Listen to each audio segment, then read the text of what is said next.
Hi, I'm Ikari, and this is the Tourism Recovery by the Numbers.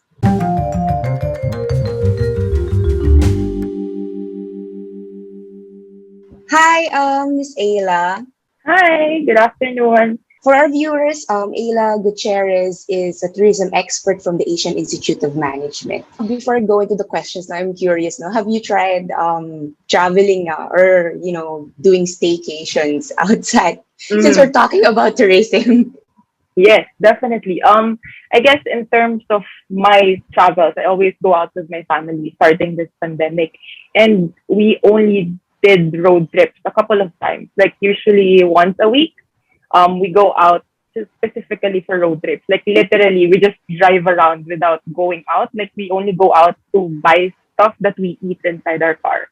Although we're planning Wow. to take a staycation talaga over the next couple of weeks, but it turns out there are a lot of cases, so it looks like it's gonna be put on hold. But really, for me, tourism isn't, especially now in this pandemic, it's not just for for luxury or just posting in Instagram. Right now, it's really for mental health in some ways. Yeah. So we're seeing a lot of promotions by the Department of Transportation when tourism destinations opened up last year. To Mm-hmm. push for domestic traveling, or like staycations, ganyan. So I guess how does this help in our recovery in the long run, no? Kasi last year when our borders closed, yun na yun, our tourism Mm-hmm. arrivals fell by 83%, just Mm-hmm. 1.3 million visitors from January to March. And then our tourism receipts also from foreign travelers, mga 81.4 billion. But then, si Secretary Puyat naman is saying that domestic, yung spending by domestic travelers is even higher. So I guess itong what's happening right now, you said na nag-travel ka na, you did road trips, you're Mm-hmm. planning to do staycations. How does that figure, in the long run, long-term recovery or medium-term recovery of the tourism industry? I guess for one thing, we in the industry actually think that the silver lining, siguro if I may put it, in this pandemic is that it gives us an opportune time to rethink and reassess the facilities, the transportation, the infrastructure that we have, and hopefully that when we resume, we're actually ready for more visitors. Kasi diba, we encounter a lot of problems wherein the areas are really beautiful, but then when it comes to opening up the destinations, it turns out hindi pala sila ready. Walang enough hospitals, walang enough infrastructure. And I guess Right. one thing in this pandemic that we should all learn is that it's time for us to rethink whether we're ready for it. And in terms of domestic tourism, really, we believe that, in my opinion at least, domestic tourism is really the way to go in terms of rebooting and restarting tourism activities in the country.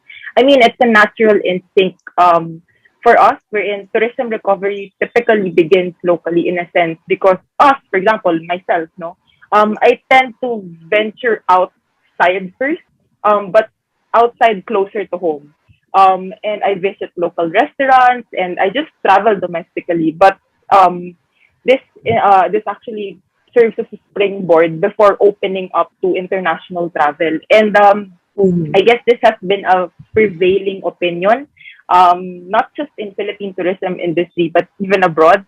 I think it's crystal clear for everyone that there will be a lot of demand for domestic travel. And in the case of the Philippines, it actually makes sense, no?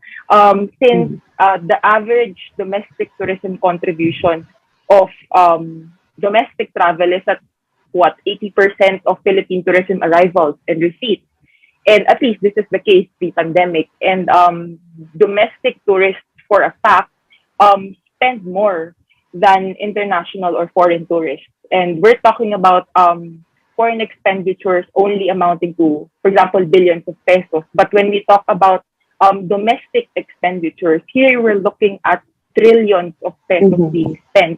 And in the long run, if we're pushing for domestic tourism, this would mean profitability, of course, for local businesses, for local tourism enterprises, and which will, of course, support local economies and the larger national economy.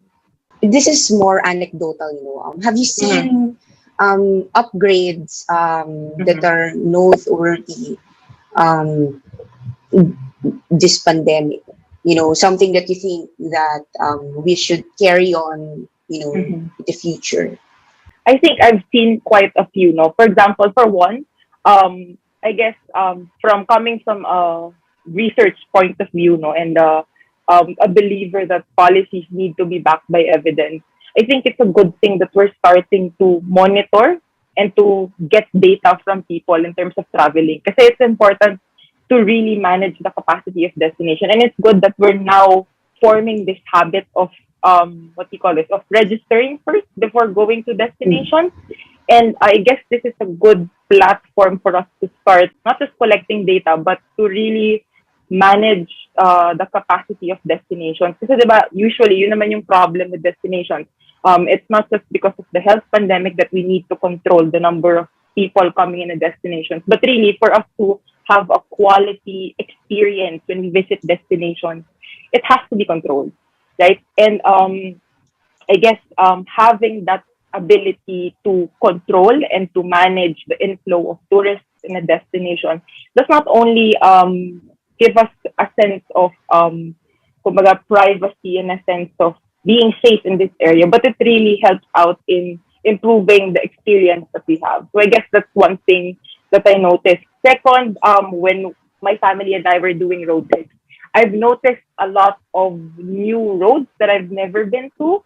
Like, for example, usually kasi we just travel in, kasi I live in Makati, so I just travel nearby what I'm talking about, Tagaytay. Like, my family has mhm. been there for a couple of times over the weeks, and we kept coming back because it was so quick. I mean, we can go to from Makati to Tagaytay in an hour or less than 2 hours. I'm not Correct. familiar with the routes, but I think there's Calax that's just opened, and then when you Yes. want to go like farther up Tagaytay, there's another road that bypasses all the traffic, the usual traffic.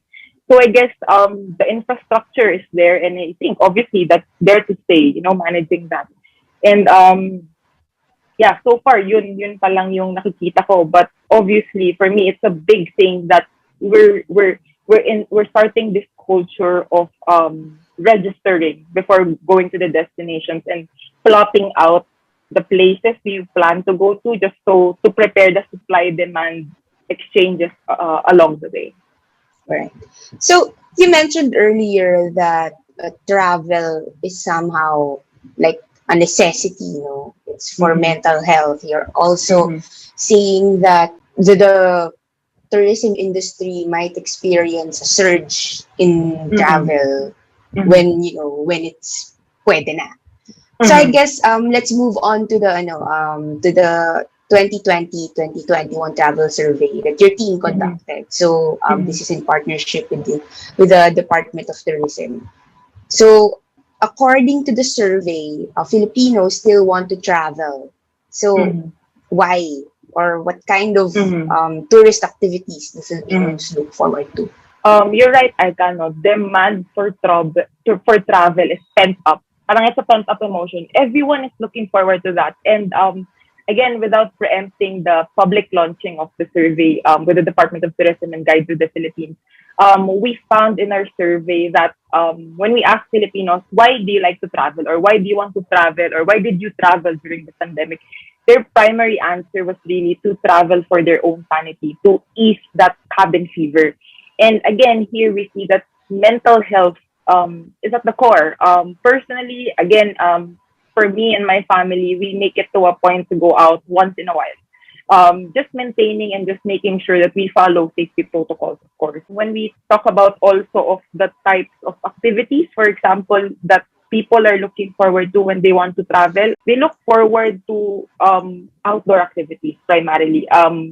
For health and safety reasons, obviously. When we talk about outdoor activities, we're looking at activities that we can do outside where it's well ventilated, where we don't recycle air, and includes activities, for example, such as biking and hiking and going to the beach.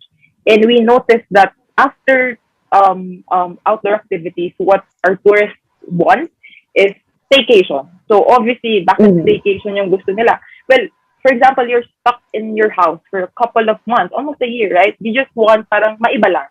Parang, I Change mean, of it scenery, gives you a ganon. sense of change of scenery, even if it's just in the city, like in Makati din, di ba? So, yeah. Yung next question, no? So, yun yung Mm-hmm. isa sa mga key findings. Mm-hmm. How many have actually traveled Mm-hmm. according to the survey? Have they experienced any inconveniences? Are there pros and cons with the change in travel behavior based on what you've seen?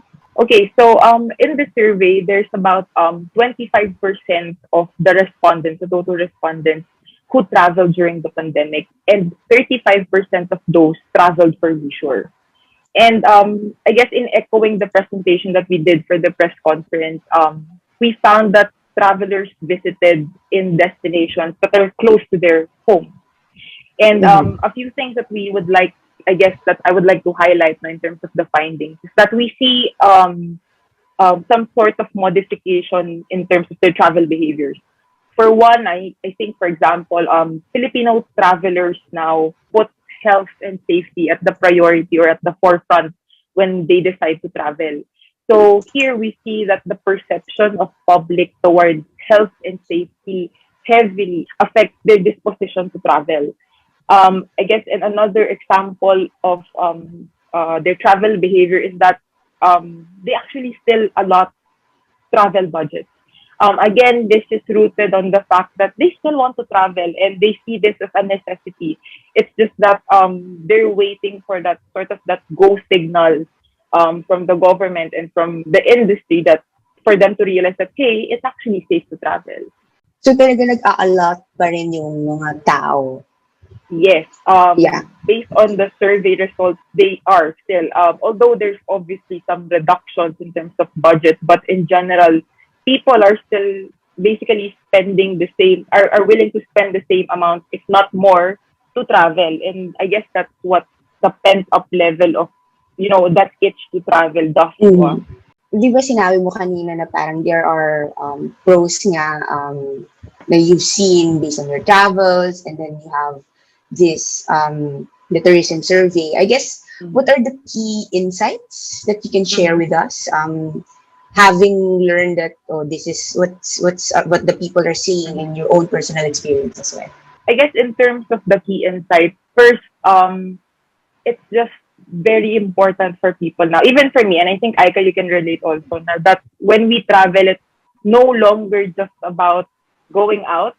It's just Mm-hmm. also about taking note of the protocols and the safety of destinations. For one, for example, no, my family would tell me, let's just go Airbnb, like just do Pansol or like somewhere in Laguna or Batangas, But really, for me, I was very keen on the fact that I don't know if I'm confident enough to go to a place where it's not where it's not really visited by a lot, or there's a lot of people visiting in destinations. Gets Mm-hmm. like for example sa Facebook makikita mo ang daming tao doon, and I'm just not sure if this specific establishment really pushes for health and safety. So I guess that's one thing that I personally echo with the survey respondents is that people want to see that establishments and destinations are doing their part to make sure that safety protocols are in place. If it means that Mm-hmm. you have to create a video to show na your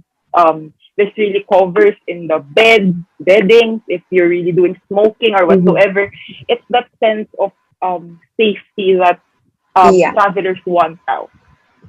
Another thing is that in terms of that of safety protocol is that travelers while they want to travel, no, they find it hard because the protocols during that time when we did the survey weren't standardized. And but to be Mm-hmm. fair, no, while this was a primary concern in the survey, we know now that slowly, little by little, no, Yeah. the IATF naman has been doing their part actively to make sure that there's a centralized sense of protocol. I guess one thing again, one more thing that I would like to point out is that travelers now feel safest to travel with their family. Um, they want to they want to travel, no, they feel like it's better to travel with people you actually live with No, obviously naman, for obvious reasons. No, kasi Mm-hmm. right now it's really about you being vigilant and putting yourself on guard. No, walls up talaga when it comes to interacting with people. And I guess that's one thing that's very reflective also of the Filipino culture na very clannish, very family oriented. Yeah. So we've been talking about more a lot about, the tourists. I guess what about the tourism operators, no? Those the stakeholders. Mm-hmm. Because a lot of people actually want, al fresco seating, or Mm-hmm. areas that are not as crowded, or like can Mm-hmm. just stick to a certain capacity. I guess gone are the days where people line up talaga just to Mm-hmm. be in a place, di ba? Kasi it's sikat, so people would want to go there. But then I guess it's not the reality anymore. So how can the stakeholders, address that concern or a change in behavior Mm-hmm. in the future? Yes, I think that's a good thing that you pointed that out, no, Aika. Personally, no, I think that for the stakeholders, specifically for our friends in the business sector and the tourism enterprise, no, one thing that I'd like to personally advocate is for them to really reassess the types of products and services that they offer to people. Because us in the Philippines, we're quite used to, welcoming foreigners. We're into the point now we created products and services that actually suit their tastes and preference. So I guess it's high time for also for us to rethink are our products and services really catering now to the Mm-hmm. domestic tourists, to the Filipinos? No, is it something that's reflective of the Filipinos' preferences and tastes? And I guess again, this will help in further opening up the economy and encouraging more people to travel, Filipinos specifically, to travel in different destinations, knowing that, uy, yun yung gusto naming makita. Ito yung presyo na swak sa Pinoy. Ito yung mga bundles ng activities, ng services na gusto namin. And it's not just because it's sort of a blanket policy na for international tourists, no? So I guess that's one thing. And if we are to talk about public sector in particular, no, Mm-hmm. I guess one thing to talk about, for example, is to strengthen and reintroduce existing tourism circuits. Personally, I don't know if you're familiar, Aika, but we do have a lot of tourism circuits that the Department of Tourism and our regional directors have created. And I guess it's just time to strengthen and reintroduce it to the public. Na, hey, we have this circuit, no? Come and visit the Philippines. It's not just you going to Baguio. You can actually go to Baguio and jump off somewhere, no? And this is something that we want to push for so that we sort of create what we call dispersed traveling, wherein we encourage Filipinos to travel in untapped destinations. Hindi lang Boracay. In fact, you can go Yeah, Boracay and then go elsewhere. You can go to Romblon. Iloilo and then, yes, Yeah. dikit-dikit na yan eh. Mm-hmm. And that really just makes sense, no? Go to untapped destinations. And I guess this is important not just in managing tourism destinations para in terms of capacity, but also in decreasing density in already highly populated areas. And another thing is that obviously, no, we can see that this tourism industry isn't, kumbaga, hindi siya hiwa-hiwalay eh. It's connected in a way na para siyang value chain na parang if the government isn't working and the business isn't working and something along that line fails, it just fails altogether. And with that, I think I would like to emphasize again the value of public health, the stability of public health that tourists, that Filipinos, that you and I see na, okay, finally, I can go out. That basically, ito yung minimum requirement kasi for really opening up tourism industries locally. No? It's really for Filipinos to realize and for the government to finally tell people na, okay na, halika na, mag-travel na tayo. It's really that sense of assurance that I guess is needed by the Filipinos, not just from the government, but from all stakeholders in the industry. Mm-hmm. The Philippine Congress passed Bayanihan to Recover as one, the second installment of the Mm-hmm. Bayanihan to Heal as one, to help Mm-hmm. tourism stakeholders. So Congress allotted around, I think, 10 billion for stakeholders.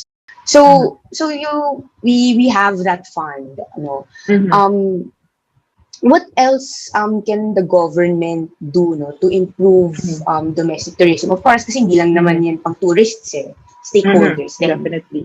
Mhm.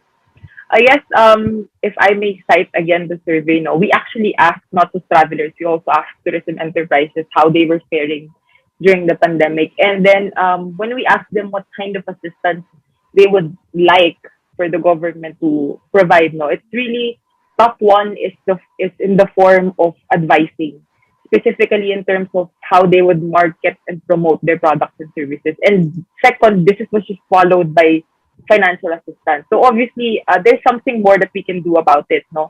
I guess to complement the existing financial stimulus that the government has been providing, um, one way to do it is really to, again, it boils down to the idea that public health perception is really at the core, no? One way that we can help our businesses is on top of financing them is helping travelers gain that confidence. And how do we do that? On top Mm-hmm. of head, vaccination is key, no? As we see, even if we keep on funneling money to our businesses, sige, magbigay tayo ng 1 million, 10 billion, kahit magbigay ka ng 100 billion to businesses for them to survive, it's not going to be sufficient. It's not going to be sustainable if Filipinos are not confident to travel. I mean, kahit you pour out a lot of money for example, this specific restaurant to open, if no one is eating, if no one is comfortable, is Right. confident to eat out, then Mm-hmm. it just doesn't make any sense. So again, maybe it's time for us to think about on a larger scale. No, it's not just for tourism, no, but for us to think about how do we fix the public perception of safety. And it's easier said than done, no? But again, maybe it's high time for us to consider vaccinating locals in tourist destinations, since provinces obviously have limited medical capability. So this should be easy to implement in a way, specifically in island destinations where the population is very limited and isolated. And for example, if we talk about Boracay, Siargao, Batanes, Coron and Nido, etc., no?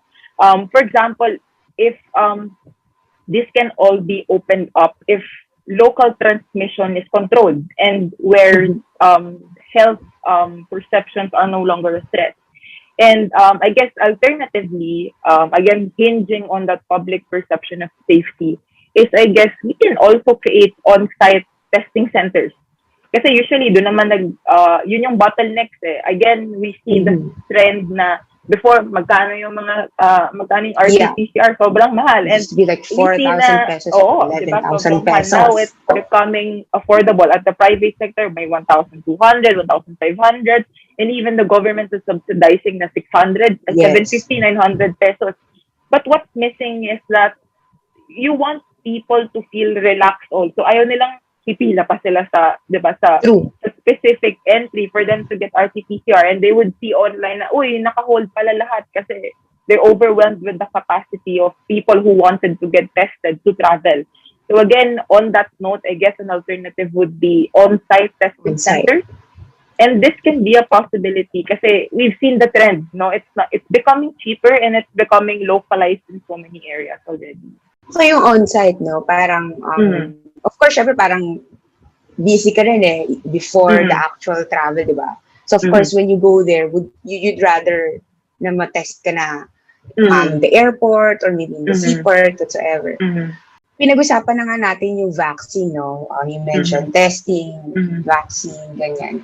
Ngayon kasi, we're seeing, like, yun nga, yung peak, di ba? Around Mm. 8,700 cases in one day. The previous Mm. days, merong nasa 7K. We're seeing Mm. a higher 70 average in terms of cases, in terms of daily cases. No? And Mm. the national government, nagano kagad, syempre, parang we have to close down the borders. The Greater Mm. Manila area, now they're calling it the NCR Plus, the National Mm. Capital Mm. Region Plus, Bulacan, Cavite, Laguna, Rizal, the nearby areas. No?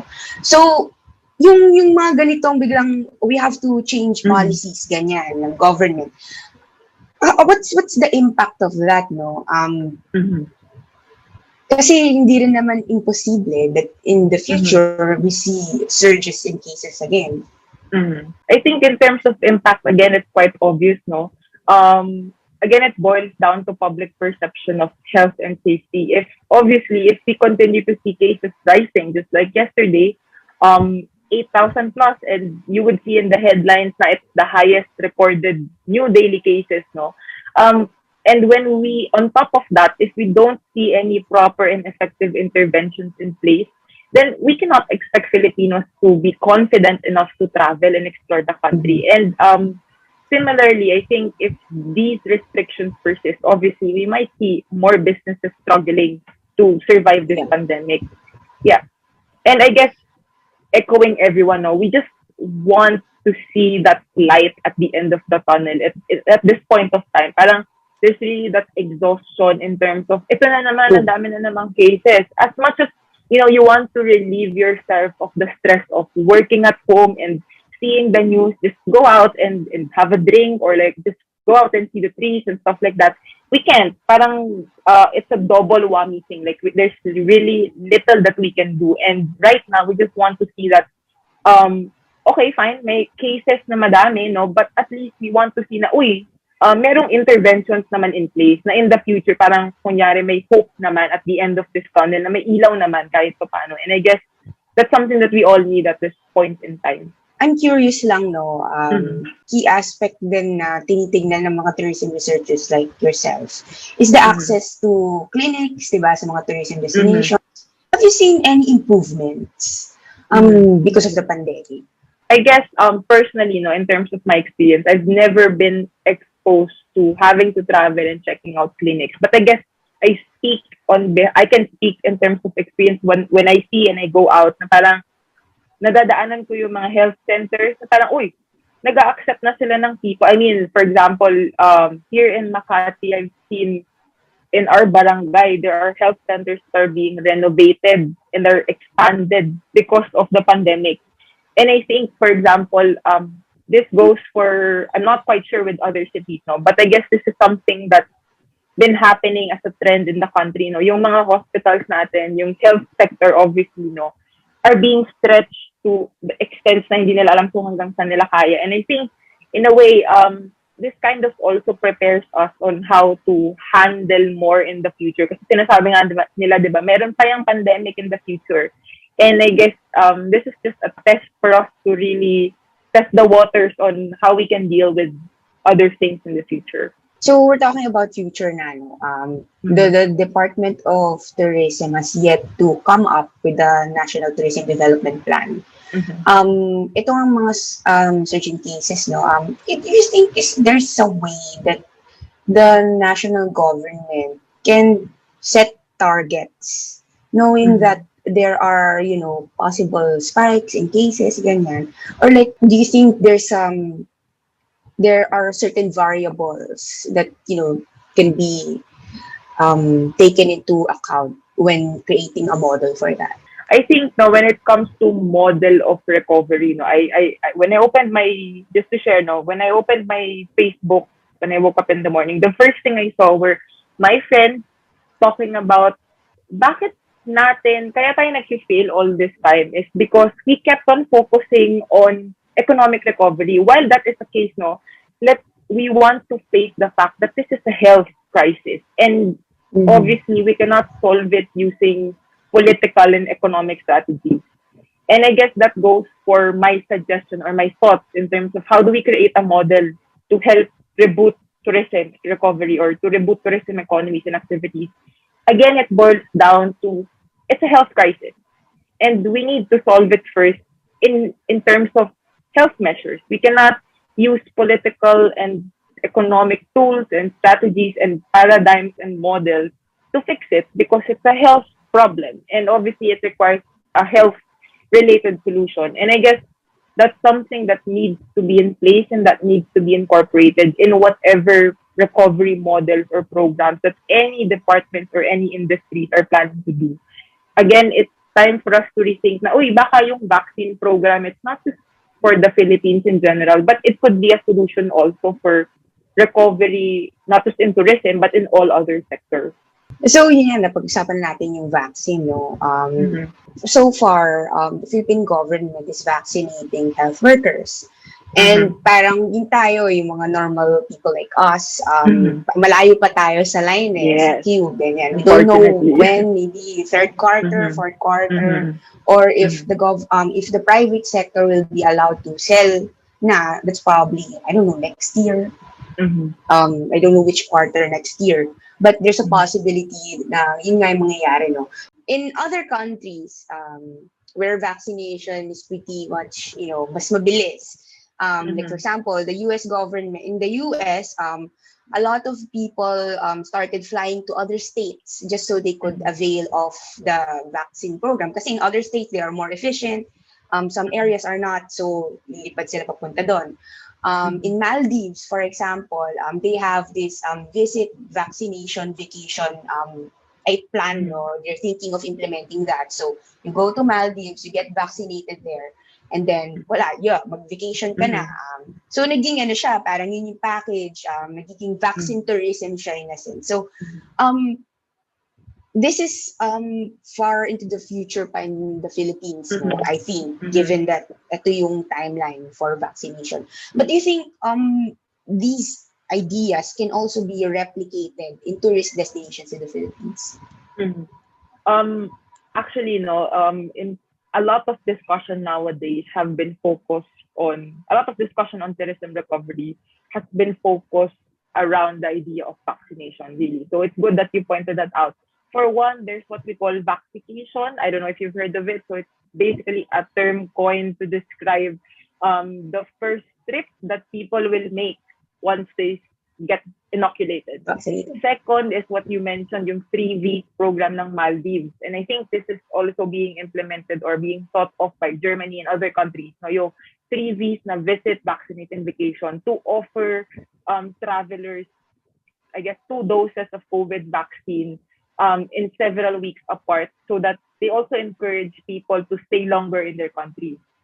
And personally, I think this is a good idea, especially when you talk about applying this to the Philippines. I mean, looking at it geographically, it's doable because we're an island country, right? We can impose it, for example, in Boracay first, in Siargao first, in Cebu first. It's really a good idea, no? But I think some foreseeable issues arise also. First, again, we talk about the bottleneck of in terms of the supply, distribution, and actual use of the vaccine.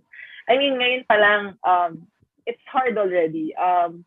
While this is good, definitely good for tourism, no, I guess the priority remains to be on, of course, inoculating first yung health workers or senior citizens and us people.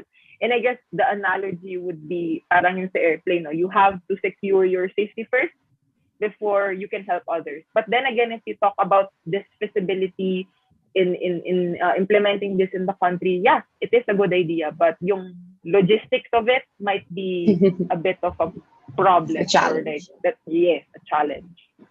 So baka kung if this happens in the Philippines, Mm-hmm. parang more of like locals not yet vaccinated, they can Yes. Oh, and it just doesn't make sense. I mean, ako, foreigner ka, di ba? Pupunta ka ng Philippines para mag-i-avail itong 3 week program. And then you realize that the people aren't really inoculated yet. I mean, while we know that it saves us from COVID, I mean, we don't know to what extent can it save us from being infected still. So yun, it still boils down to, kasi tourism very, ano yan it's a highly dependent on perception di ba? We know na yeah. kapag may konting maliit na bagay lang na may mali sa, for example, in one island of the Philippines, tingin na ng foreigners, yung buong bansa yung may sakit or may problema, di ba? So, yeah, I guess it goes hand in hand. You have to really make sure that the foreigners also think that, or us Filipinos also think that we're safe. Kasi yun nga, yung idea, Aika, is you cannot convince other people that it's safe to travel in the Philippines if the Filipinos don't vouch for it themselves, no? Even for the foreigners, they also need that kind of assurance as well. So you think that's also one of the reasons why travel bubbles, the idea of travel Mm-hmm. bubbles here in the Philippines did actually flourish? I was Go. just thinking of the travel bubble so that you've mentioned, but I guess yung travel bubbles kasi, yung idea behind it is really to open up two destinations that are more or less equally ready. So it cannot be Mhm. na hindi pa ready yung isa and then ready na yung isa. It cannot be that way, no? And I guess yun din yung problema. You're right, no? That's why these travel bubbles weren't as successful as we want to be, because we weren't able to control the cases in these areas properly. No, we can't expect Japan to open up to us if hanggang ngayon, no, hindi pa rin yung Pilipino nga tanungin mo if they're confident in traveling. They're still not confident. So again, how will you convince other people to come visit the Philippines if the Filipinos themselves aren't really that confident to travel? So, yun nga, no, vaccination, less Mm-hmm. than half of adult Filipinos surveyed by different Mm-hmm. pollsters like SWS, Pulse Asia, Mm-hmm. even the researchers studying the pandemic, the research group, found na yun nga, less than half of Filipinos want to be vaccinated. Do you think this will have an impact Mm-hmm. sa recovery ng tourism industry? I think, of course, now vaccine hesitancy will directly affect and will definitely affect tourism, because obviously the longer this outbreak persists, businesses and destinations remain closed or partially closed, no? And the greater damage it is on the Philippine tourism industry and the larger economy. And I guess I speak on behalf of my friends from the medical field and also from the media who have been very active in advocating people to be inoculated, no? That this is something that we need. We see this conversation of vaccine, no, shifting from merely focusing on brands, us being hyper focused and very obsessed with the brand type. No? But now we see that this conversation is shifting to one wherein people are advocating, kumuha ka na ng vaccine kahit alin dyan. Kasi obviously, essentially, this will save your life. Kahit anong efficacy rate niyan, the guarantee that your life will be not threatened is a big deal. So I guess, yeah, it definitely has an effect on tourism. And again, like yung sinabi ko kanina, it's time for us to think about tourism not in a sheltered, separate industry apart from the rest of the Philippine economy.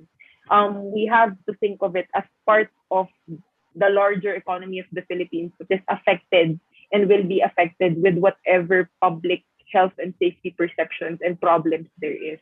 And talking about that again, paulit-ulit, but really, no, it's high time for us to think about solving this health crisis using health measures and not going around it and cutting stuff just to for it to sound politically and economically sound. Just to wrap up, no, since we don't have a lot Mm-hmm. of time naman, Mm-hmm. in our discussion, Filipinos really want to travel, no? They see it Yes. as a as a way to help their, to be sane or for their mental Mm-hmm. health. Filipinos are Mm-hmm. also actually more attracted to areas that are, mas open. You have Mm-hmm. less people, less Mm-hmm. crowded. We're seeing a lot of changes in the tourism industry. And some of these, of course, are for the better. We're seeing a lot of stakeholders that are, ano na, no, thinking, mas Mm-hmm. iniisip nila what they should offer just so they could, rise up from this problem. So I guess Mm-hmm. ano na lang, no, do you have any last thoughts before we end this program? I guess personally I'd like to reinstate the fact that for tourism to successfully recover in this pandemic, a mix of a few things should be present here and there. For one, I guess the government has to strive to rebuild confidence of Filipinos to travel by assuring them that it is indeed safe to travel. And this can be done by putting up measures that allow for safety protocols to be upheld and for an effective vaccination plan to be in place. And I guess at the end of the day, no, tourism recovery is about a health crisis. in nature. The problems that we experience now in tourism is essentially a result of a health crisis, and thereby, no, obviously requires an effective health and safety response. And I guess it's time for us to think of things that way instead of focusing on tourism recovery as if we're not doing enough in the industry. We're doing enough, but what's missing is that other side, that health component, yung root cause ng problema, which is the health crisis, which needs to be solved by health measures. And I guess parting words would be, let's just ensure the safety, our safety for today, and so that we can all travel tomorrow. I like what you said about health, no? If you really don't address the cause of the problem, it's like a Mm-hmm. band-aid solution. Yeah. Yes, So it also band-aid talaga applies, sa yeah. lahat. Like the tourism industry is not just one industry. It's like part of the economy, and the economy Yes, is the revival of the economy is heavily reliant on solving the pandemic. yes. Oo. I think I've also watched your previous Rappler by the Numbers with about economy naman. And I think it was mentioned sa last portion nung interview, ano yung mga silver linings. Yeah. And one thing that your guest during that time mentioned was it's tourism, right? But then again, no, it is indeed tourism. Kasi I've mentioned to you, domestic tourism puts in trillions of pesos in our economy. But then again, no, if we don't get our acts together and realize that hindi lang siya problema ng tourism industry, it's a problem of health of the country, no, you won't be able to solve it. And kahit gaano kadaming pera yung ipasok mo for tourism, for to help businesses survive, it's not going to be sustainable if the travelers aren't confident. So yeah. So I was with Ayla Gutierrez of the Asian Institute of Management. I am Aika Ray, and this is the Tourism Recovery by the Numbers.